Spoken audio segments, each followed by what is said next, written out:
industry, and I think that they are very open-minded in the sense that they know what they're getting themselves into, in the sense of like what content there is, what kind of gameplay there is, and how it all just kind of melds together. And you've got our game that has like female characters in it as well, going out there shooting and killing, all of these alien enemies. Yeah. But I don't think that they are strongly affected by it. Otherwise, in our generation, we're the type of people to really be outspoken, and you would hear a ton of these articles being written about all of these problems and females being like feeling conflicted.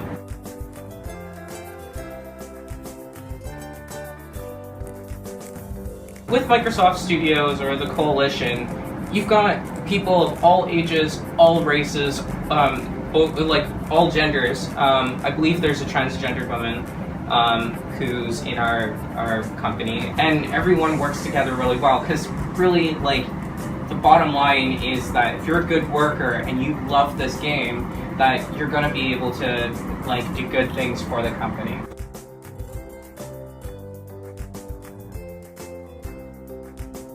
Nothing different. It's just another conversation. Like if we're both playing, a team game where they're on the opposite team, I'm never going to hear their voice. They might say that they're a girl.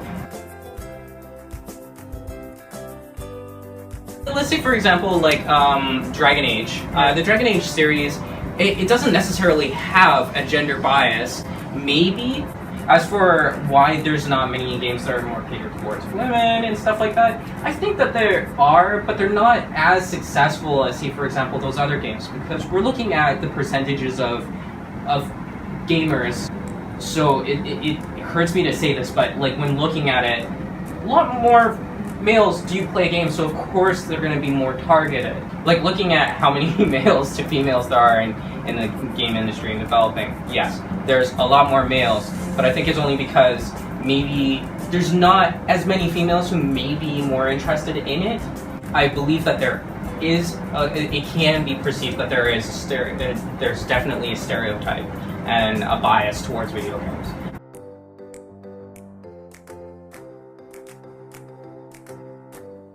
Everybody just kind of like caters to particular franchises that are still very prominent, very highly revered. So like most people know Bloodborne.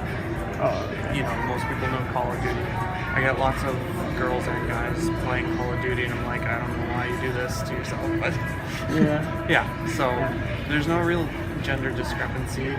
The only time I ever get a gender discrepancy is when people are shopping for someone of female gender identity. First, if they want story, I'll point them to a story game. If they want action or like hardcore, I'll be a Dark Souls.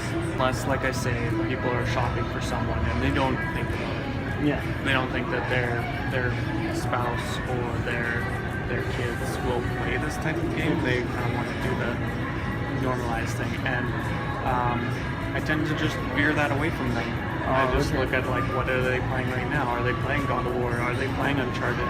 Those are really story-centric games.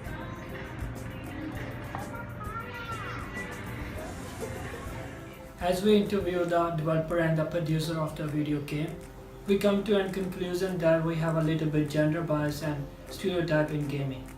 But it can be vanished if we work together and have equal gaming rights.